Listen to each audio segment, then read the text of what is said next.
Hi, everybody. Thanks for coming to this, and thanks for supporting the Paonia Film Fest. I'm very flattered to be part of the workshops here, and it's been fun to watch this festival carry on over the years, and I hope it continues to do that.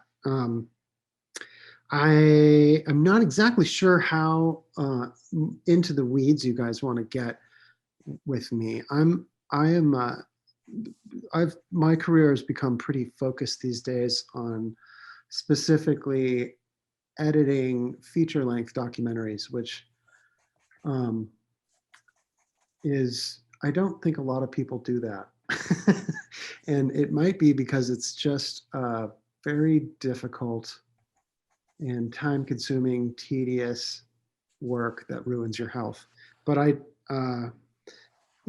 think that there are a lot of lessons to be learned in working with documentaries and editing them, especially that apply to all kinds of different filmmaking. So I want to keep it open the whole time. If you guys have questions, I'm not very good at operating the Zoom, but hopefully someone can let me know and we can interrupt me at any time for questions. I'll tell you a little bit about myself. I grew up in Denver and went to school, and I was always really interested in art and stuff like that. When I was in college, I was mostly more preoccupied with music, and for that reason, decided to take a film class because I liked the way that visual medium unfolded over time, the way music did. And the first day of the first class that I ever had, the teacher at the time showed us the opening credits to Scorsese's Goodfellas, which I had probably seen, but I didn't really know who Scorsese was. And he played back every edit from the text to the pictures in the opening credits of that movie and explained technically how each of those edits worked. And it just kind of blew my mind. And it made me realize that there was this secret language that I was fluent in and had been fluent in my whole life that I'd never even given a second thought. And since then, I've been trying to learn how to write that language. And it's still a trick. It's still tricky, you know. It's very easy to turn the TV on and watch it and understand it, but writing it is different for me. It's also one of the best lessons that I've learned in my career making films is that everybody I know already speaks this language. And as much as I would like to only take criticism and or advice from filmmakers who I trust, the fact of the matter is that anybody can tell you what's wrong with your movie, and anybody who's grown up with a television can tell you it's boring or it's too slow or it's uninteresting, or it's so that's something that I've just found is valuable, and it's. Can I ask you a question about Yeah, that? go ahead. You Yeah. said that you were fluent, you discovered you were fluent in that language in that first film class that you took. And how did you know the language if that was your first, like what, I'm not sure what you, I know what you mean. I guess what I mean is that I discovered that there was a language, that it was a language, and that there was rhyme and reason behind it, and just simple things like using the motion of the camera to cut, using the graphic composition of a screen, of the frame to make an edit so that your eye is in the right part of the frame on the edit when you make the edit. Things like that I'd never thought about before. Yeah. And then you sort of go through film history and you kind of unlearn all of those things and you figure out when they came up with them. But anyway, I think, I guess I just wanted to sort of emphasize that I fell into this and it wasn't like a lifelong dream. or anything. It just was something that I kind of naturally fell into. And I think I've just talked myself into a corner. Um, so anyway, I spent a long time working in the industry doing short form documentaries and, educational films and nonprofit things, and a lot of little documentaries about theater, because I worked at the Denver Center for Performing Arts. And I eventually hooked up with a filmmaker in Denver named Daniel Youngie, and he and I started working together. And it wasn't until I'd been in the business for eight or 9 years that we finally had some success in the sort of film world. When a film that we made ended up at South by Southwest. And then from then on, I've just been focusing on long form documentaries. There's I think I can talk a little bit about. I'm not sure how interested are you guys in general about long form documentaries and the process behind those. Yes, it's kind of difficult here to see what's going on. Like I've always done short form, so I'm interested to learn Cool. how you would move from short to long. Right.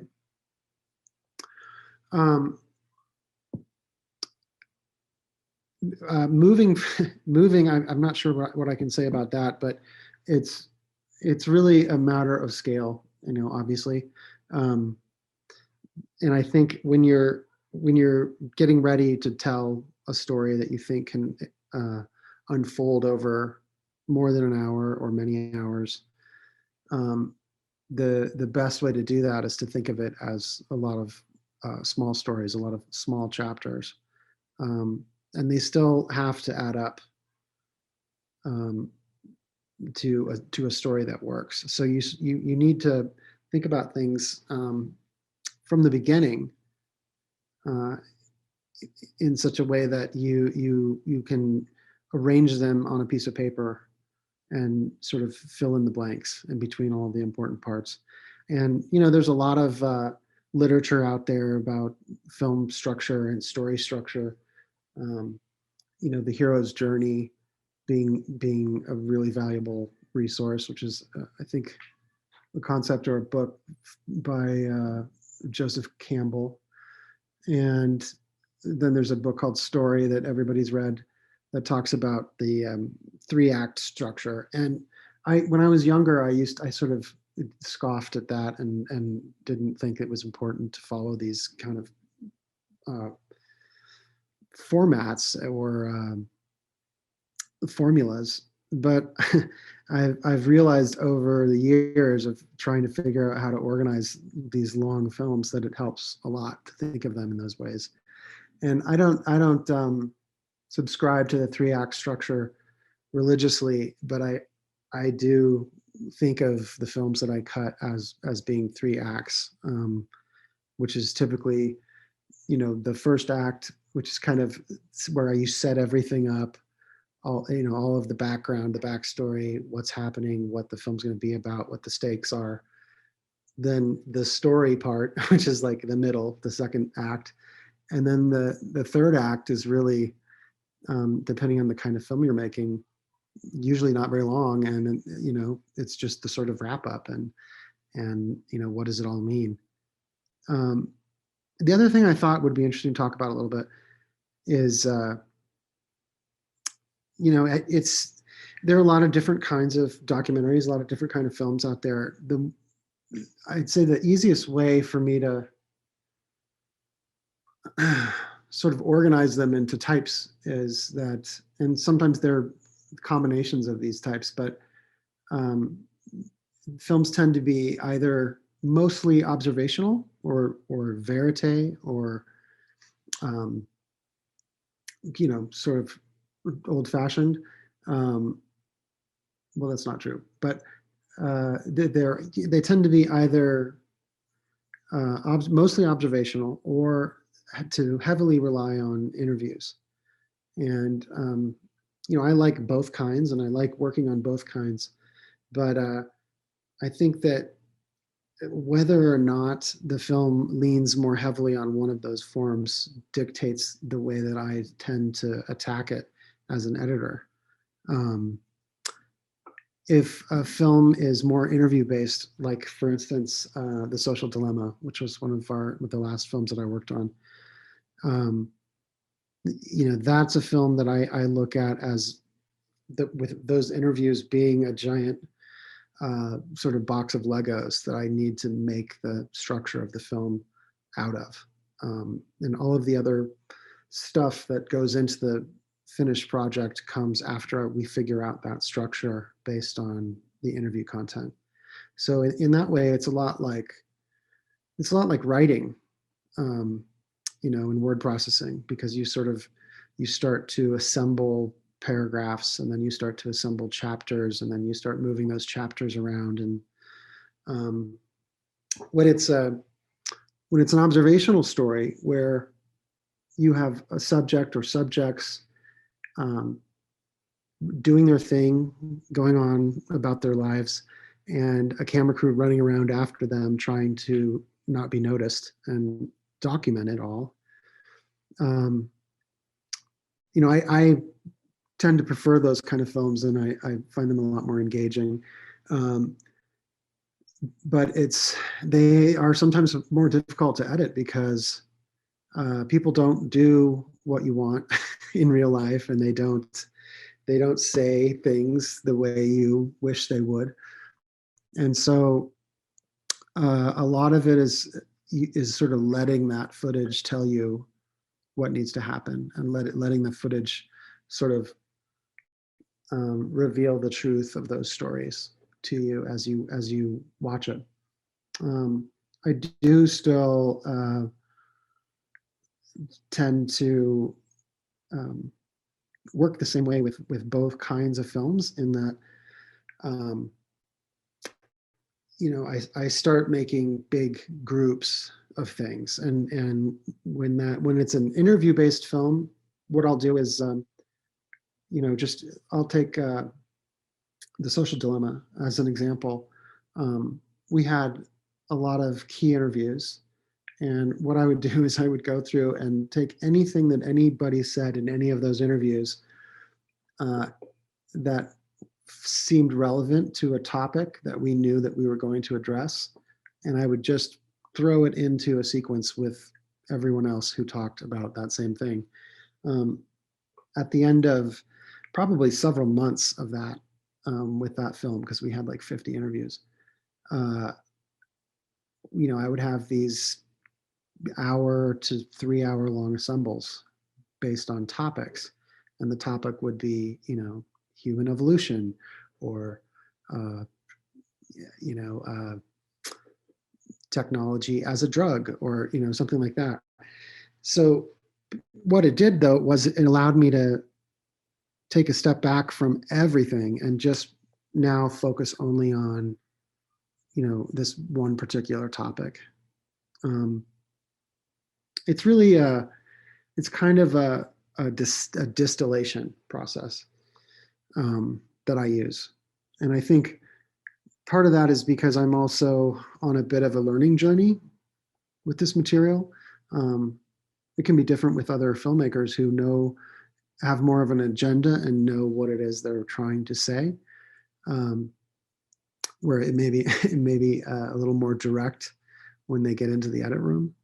But for me, and for Jeff Orlowski and I, when we were cutting that film, it was really about finding a way to sort of average what all of these different experts were telling us about the dangers of social media, and to figure out what we felt were the dangers of social media,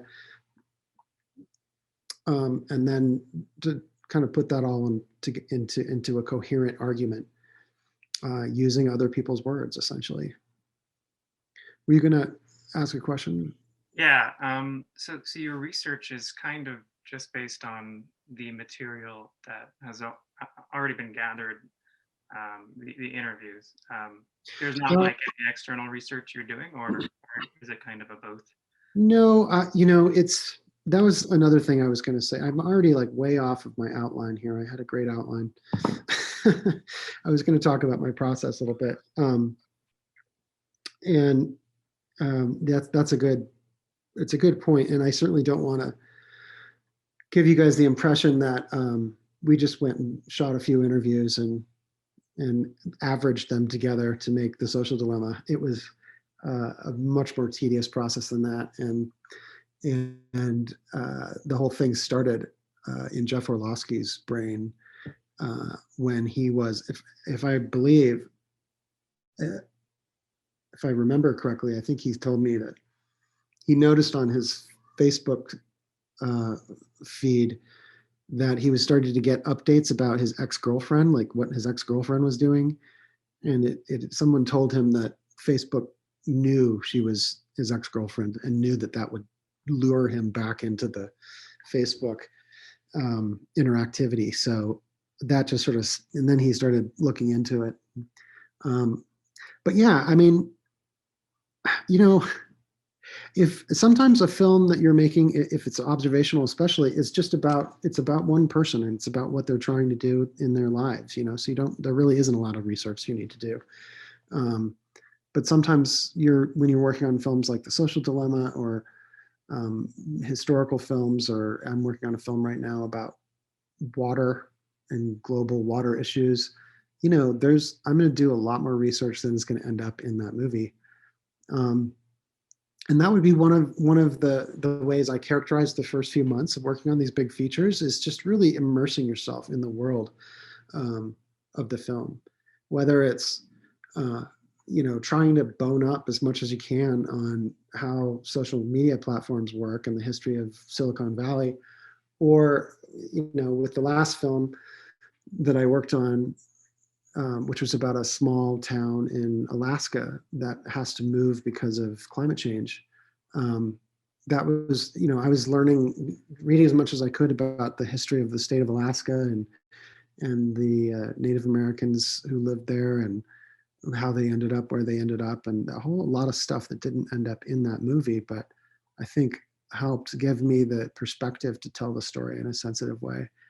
I mean, and that's a big issue with documentary film these days, especially in the last few years, is that the films are judged very much on the voice of the filmmaker. Judged, I'm not sure how I can say this the right way. People are very aware of who the filmmakers are and whether they have a right to tell the stories that they're telling.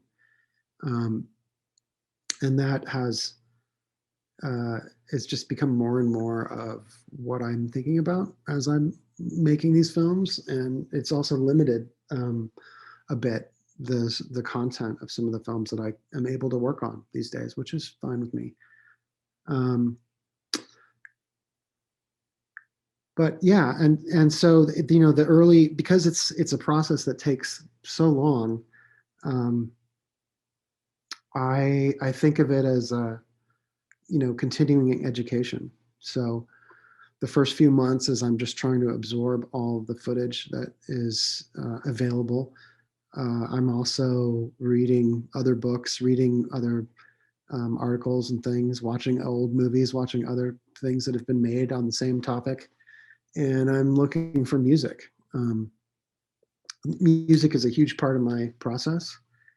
And it's something that I do early on. It's one of the first things that I really go after when I start working on a film, is I try to figure out what it sounds like. Someday I'd like to make a film with no music. I think that's like the hardest thing in the world to do, actually. But for me, there's nothing that really gets your footage sort of working faster than the right music. And so I try to think about that early on, and I start collecting a lot of stuff that I can rough cut to before we know who the composer is. So you're just working with temp footage or Yeah. temp music for that? Yeah, I have like an enormous media library in my office of film soundtracks. Some of them that I've used over and over again because they're just hard to beat. And I find that other editors, when I talk to other editors, they're all using the same things. Like everybody is temping with Trent Reznor and Atticus Ross these days. Sort of every few years it's someone else, but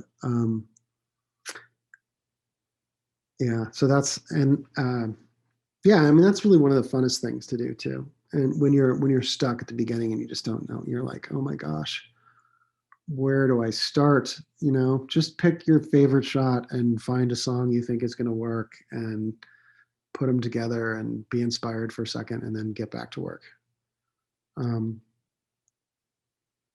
Yeah, I think another thing I was going to talk about today is as an editor, I like to get involved with the process as soon as I can.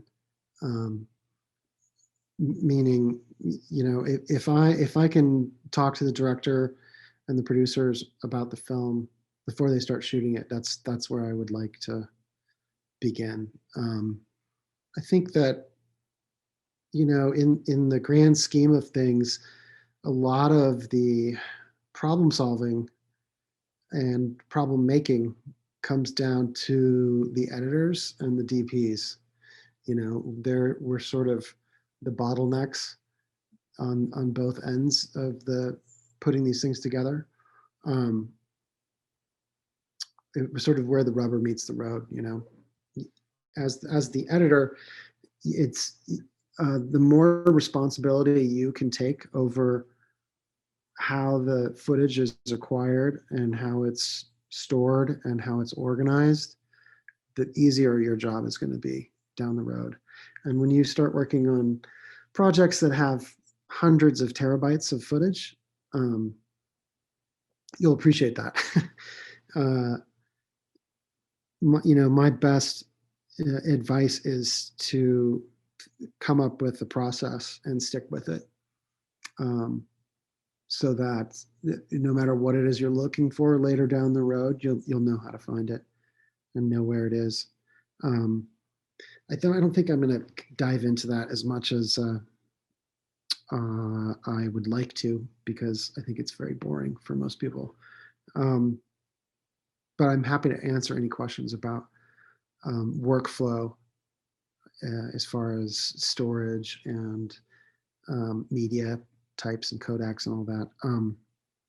Part of the problem there is that it changes every year. Someone's got a new codec and a new camera and a new way to store it.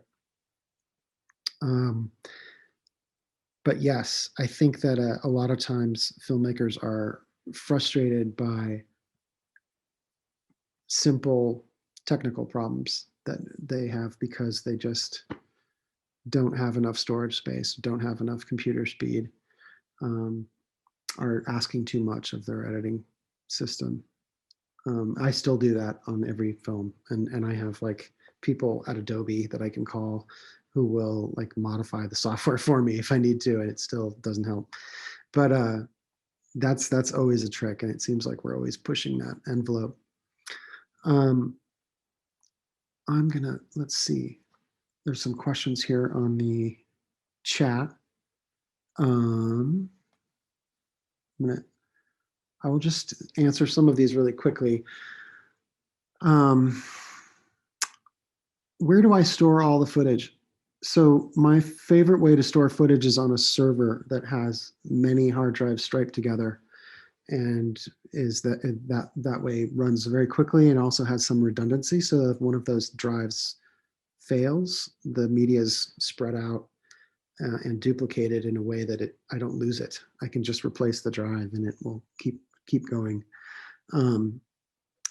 The simple way to describe that is a RAID, and you can buy off-the-shelf RAIDs of many different sizes, and that essentially means any hard drive that inside it has more than one disk. And what happens is they stripe them together so that they are twice as fast, essentially.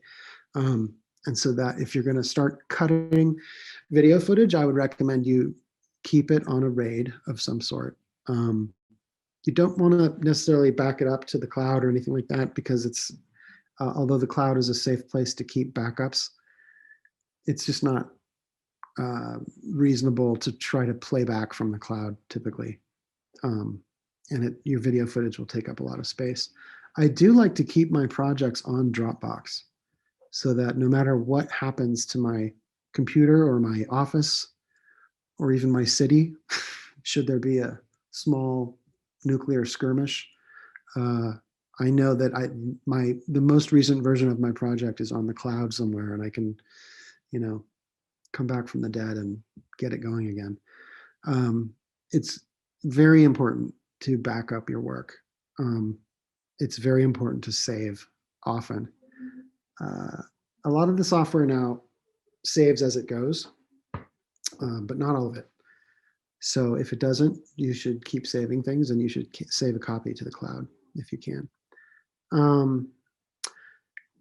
As far as these questions about green screen and text motion and stuff like that, I'm going to skip over those and advise you to just Google that stuff. And there's an army of people out there that want to help you explain how to do it in very lengthy tutorial lessons. So anyway, let's see. How am I doing, Brendan? I know we've used a lot of time up here, and I feel like we've got about 20 minutes left. Yeah. I'm just going to share a couple things with you that might be interesting. So I'm going to go into, I hope this works. The first thing I'm going to share with you guys is a lot of, I think it's one of the most useful tools, and one of the best things I've learned to do over the years is something that blows my mind when I find editors who are making films that don't do this. I'm like, how did this not occur to you? But then also most of you, I think, are going to be like, well, yeah, obviously you would do that.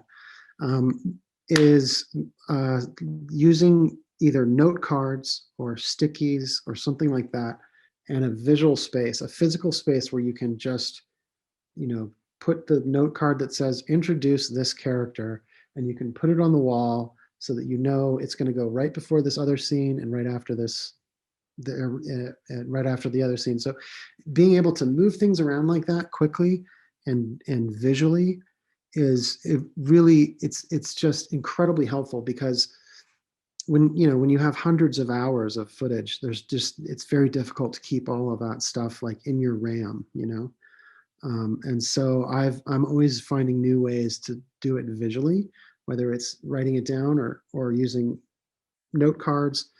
Then I realized I could use stickies because they would stay where I put them. When the dog walks through the room, they don't get all rearranged. But now there are lots of different sort of workflow software, shared software applications where you can do this. And my favorite one, literally there are a dozen of these sort of virtual corkboards. My favorite one is called Mural. So I'm going to show you a little bit of Mural. And I'm not being paid by Mural.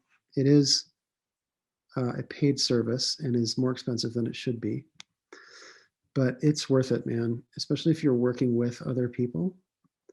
I'm going to show you Mural. So here's an early version of The Social Dilemma. And essentially, hopefully you guys can see this. It might get a little blurry for a second. Oops. This is pretty early on. And you can see there are a lot of cards up here. Most of these cards are sort of one idea that one of our interview subjects covers in a few sentences. Some of them are, 10-minute assembles of many people talking. But each one of them is sort of a paragraph in this larger kind of essay that we're trying to put together. So we have things color-coded based on what sort of form they are, with The Social Dilemma, which hopefully you guys have seen on Netflix. It's a bit of a blend. It's a lot of talking heads, interviews, And then there's a narrative story that's fictional with actors and it's scripted that sort of comes and goes throughout the film. Those scenes were here in green. So this is, here we are 2 years ago. I wanted to start with the scene with Cassandra on her computer and her mom arguing. And that is kind of how it ended up. But it started with, she was watching a clip of Neil Postman giving a lecture about, technology and how we're entertaining ourselves to death. That fell through the cracks. We still ended up starting with the scene with Cassandra and her mom. Then I knew there would be another scene soon after that. I had no idea what it was going to be though. So it just says narrative moment. But, visually that helped us place these. We started to place them throughout and we kind of started to realize where they should go. That's another thing that I like about this tool is that being a visual person, when you lay out your film and you start to color code it, you can get a sense visually for the rhythm that you're creating. And like right here, you can see that the rhythm of this film is too long. So that's what happened here. This was probably like who knows, none of this was ever assembled in one scene. You can see these big boxes. Those big boxes are the sequences that I was working on at that point. So, here is a sequence called Post-Truth. Here's a sequence called What They Know About You.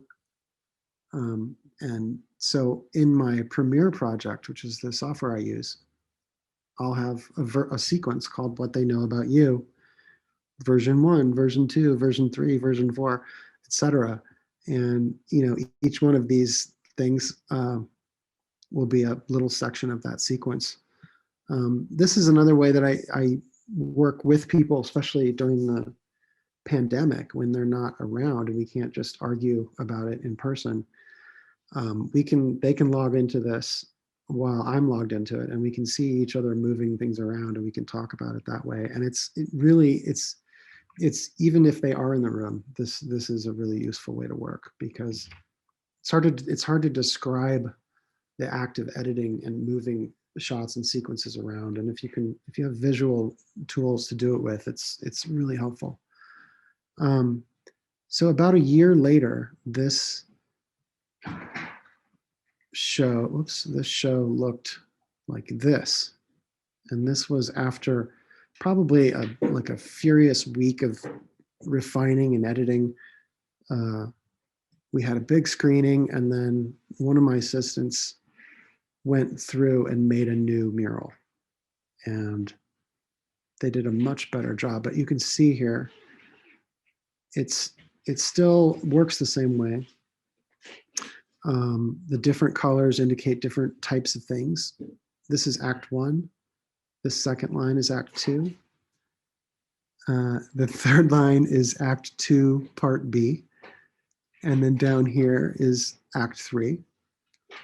This little island up here is stuff that we took out, but we're not willing to let go of yet, which is reassuring. Here's another film that I did after The Social Dilemma. Same kind of thing. We've got Act 1 up here, Act 2, Act 3, and then there's 2 sections of deleted material and things here that have been recently deleted. And then there's this section called the honey bucket, which is stuff we're pretty sure we don't ever want to see again. The directors of this film, who were also the shooters, they were photojournalists, and this was the first feature documentary that they'd made.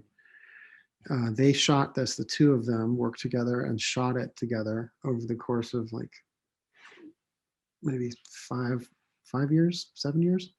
So they were very familiar with all of this footage, which is really helpful. These scenes are color coordinated based on our characters. And this is an observational story that's, there's really very little talking head material. It's just, we're sort of with these people as they live their lives. And each one of these blocks, these are scenes that they shot that we didn't use.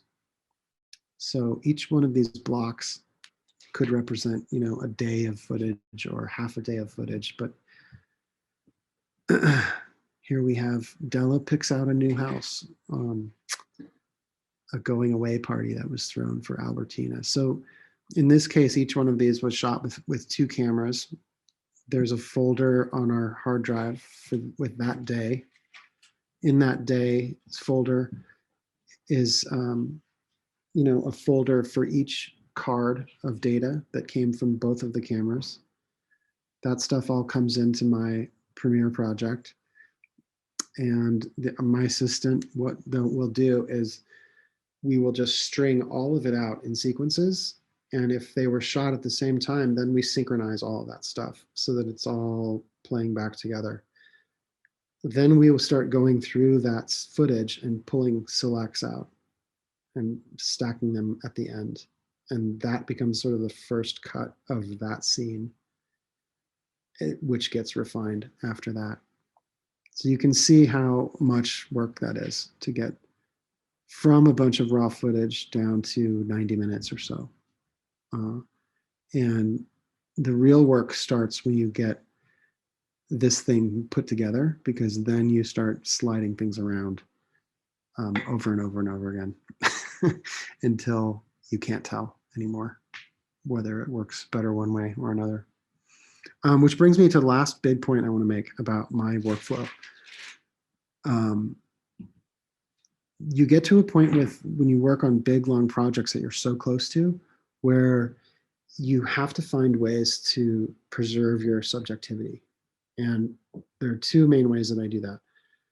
The first thing that I do is, at the end of the day, almost every day when I'm in the middle of these things, I'll export the section of the film that I've been working on and send it up to Vimeo, so that when I get home that night and I've had dinner and I've put my kids to bed and all that, I can turn that on in a different room, in a different headspace, on a big TV, where the sound is everything's gonna be squished together because it's coming out my TV speakers. And I can sit there and watch it, and I can see it for the first time again. And I know immediately what is working and what isn't working. And the first thing in the morning when I get in there, I know how to fix it. If I had just stayed at my office for another hour and watched it from the couch in my office, I don't think that would happen. And I don't know if that's just a personal thing with me, but that has become one of the most important parts of my workflow. And what happens after that is that as soon as I have something that's not terribly embarrassing to watch, I will show it to a group of people. I'll show it to people who, other filmmakers or people who I trust, and let them watch it. And there's something about just being in the room with someone else while they're watching it. They don't even have to tell you what they think, because sitting there in a room with someone else watching it, knowing that they're seeing it, it will become illuminated to you, and you'll be like, oh, this is not working at all. And this is, I have to cut that out, or this is way too long. Those are probably the 2 most helpful things that I could tell any filmmaker is you can't make the film entirely just in front of the editing machine. You have to get out of there, because you get numb, you become numb to it. So that's all I'm going to say, I think. And I'm happy to answer any questions or talk about any other work. I think we had one question in there from Leanne. Should I stop? I'm going to stop sharing. Have you got any of those outlines for short films? Her problem at the moment is that she has a lot of story and needs to cram it into 12 minutes. Yeah, I mean, I think that the same process works for a short film. You still have to think of things in beats and in scenes. And that's another thing that it took me a while to figure out. is, I would just start putting the film together from the beginning and just working my way through it.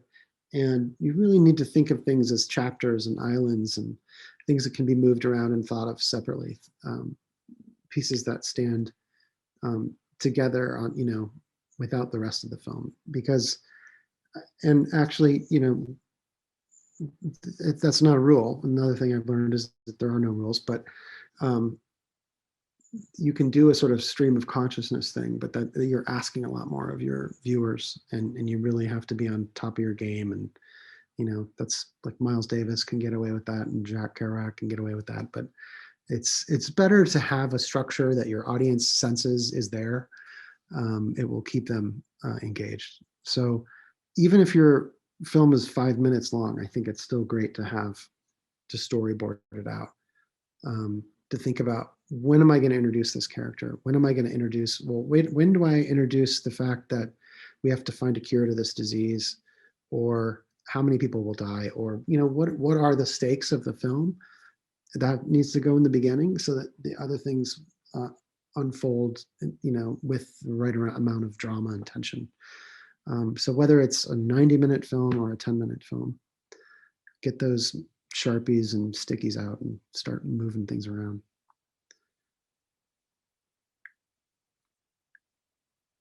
Any other questions? I could talk about my work some more if we still have time.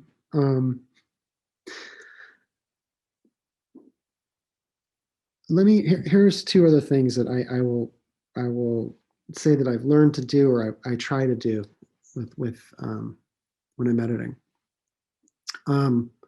Whether it's an observational film or an interview-based film, one of the things I try to be true to, and I find myself arguing with directors about a lot, is that I don't like it when characters tell me how they feel. I think that if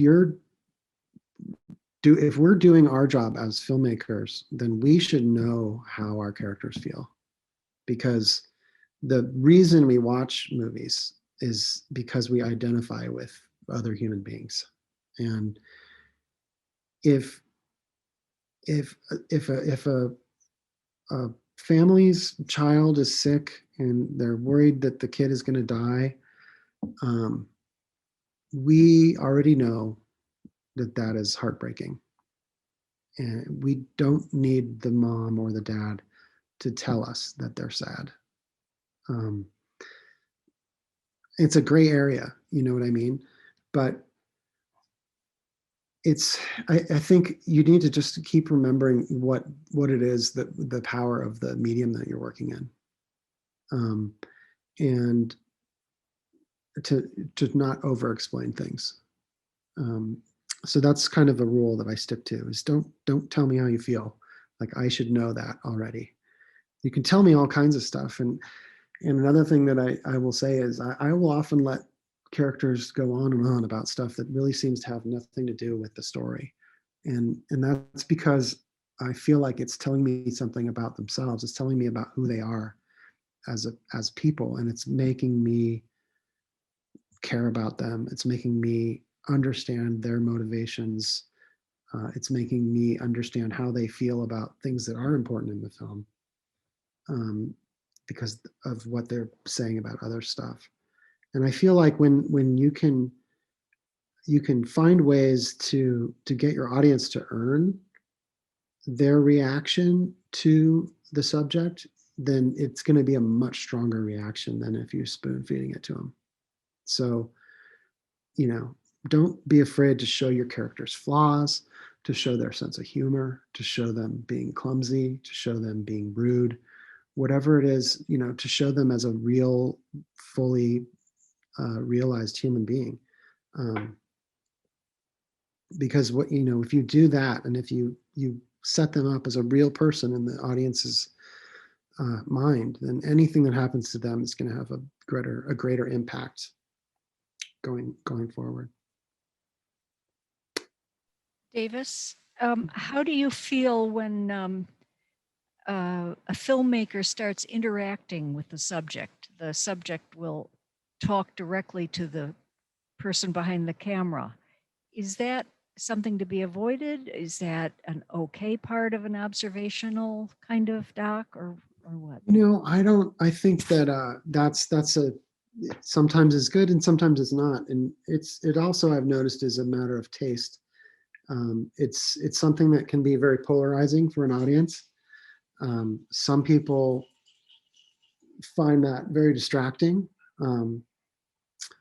I think with fictional films, there's this concept of the fourth wall, and you don't want to remind the audience that they're watching a movie. You don't want to remind the audience that they're in a movie theater and that this will end and the lights will come on and that none of this really happened. There was a dark room with actors and the set and lights and it's all fake. You don't want people to think about that because it ruins it. And that's also true in documentaries.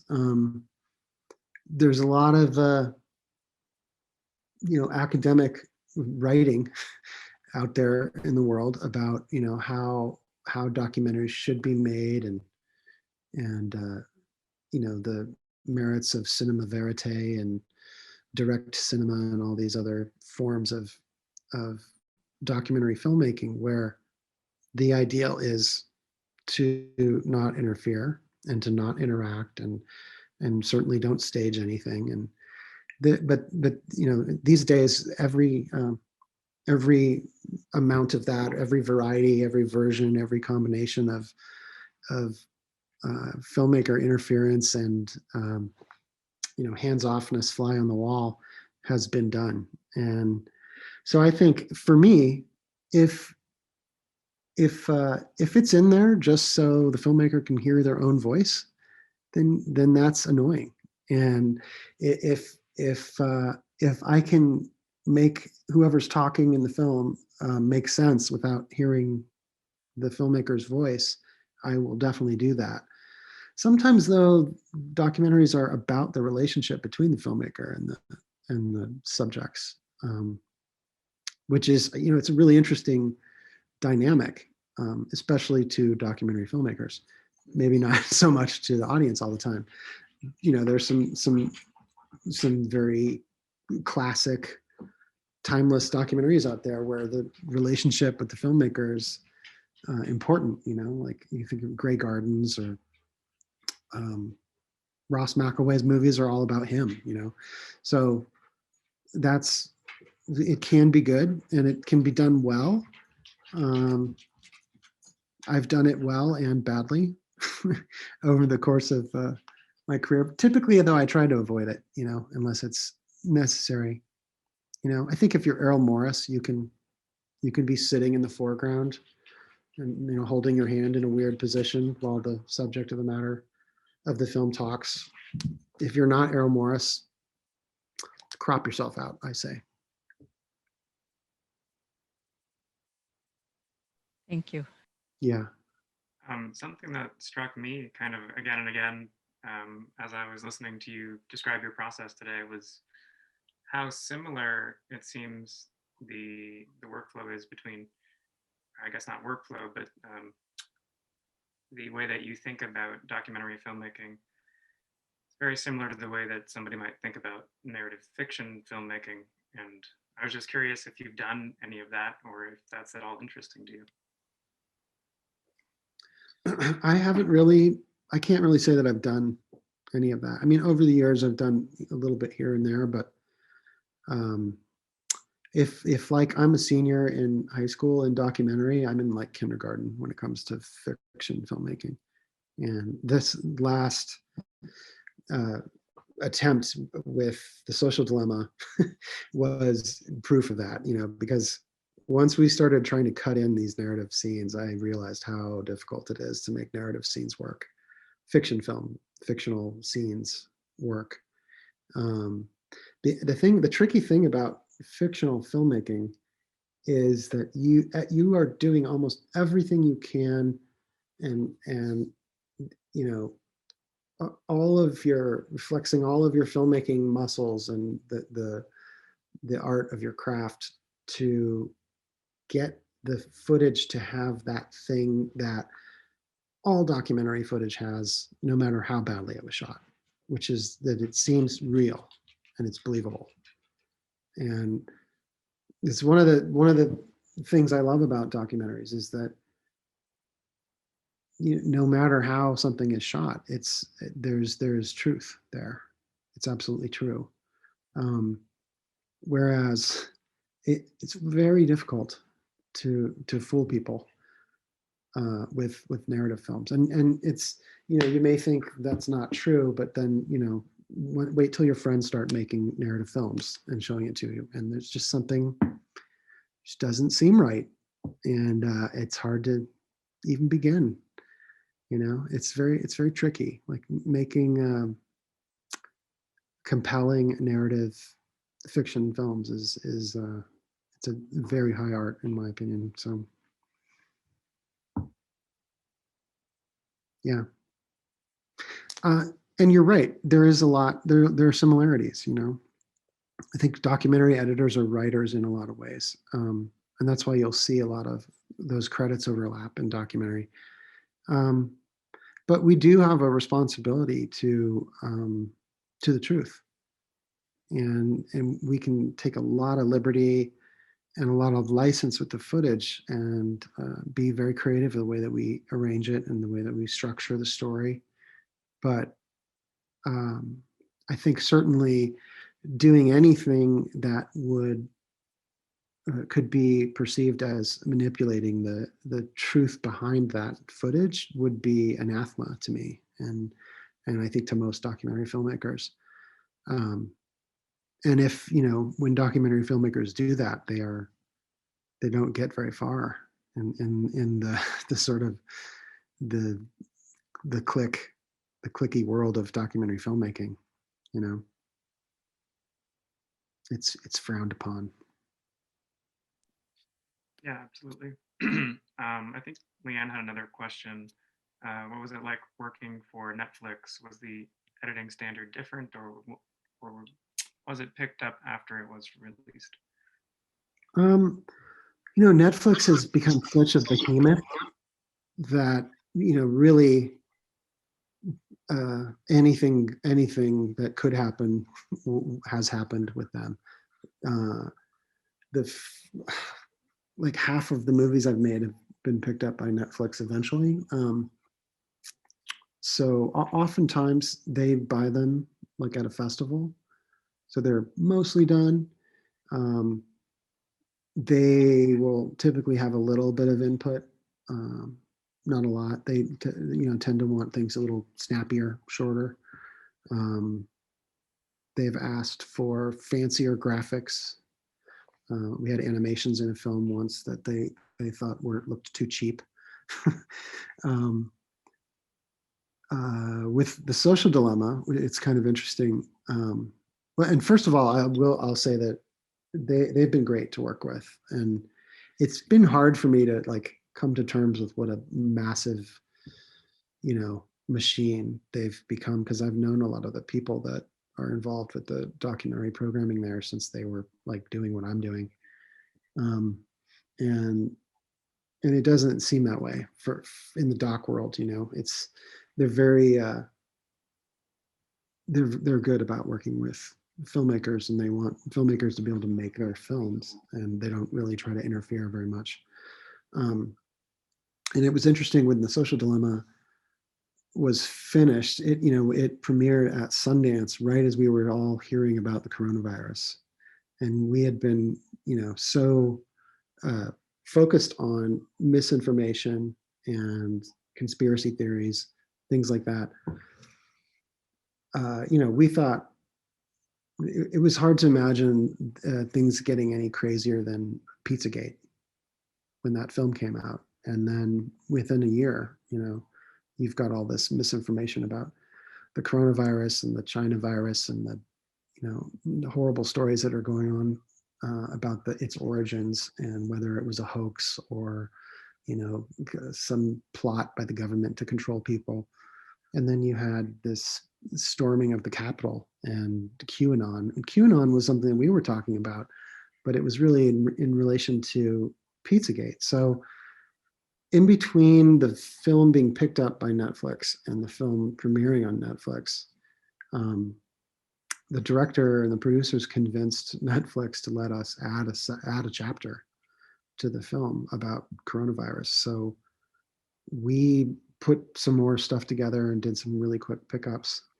And that was the first sort of long distance remote editing I did because of coronavirus, was, finishing The Social Dilemma, putting another section in there about the coronavirus. But yeah, they've been great.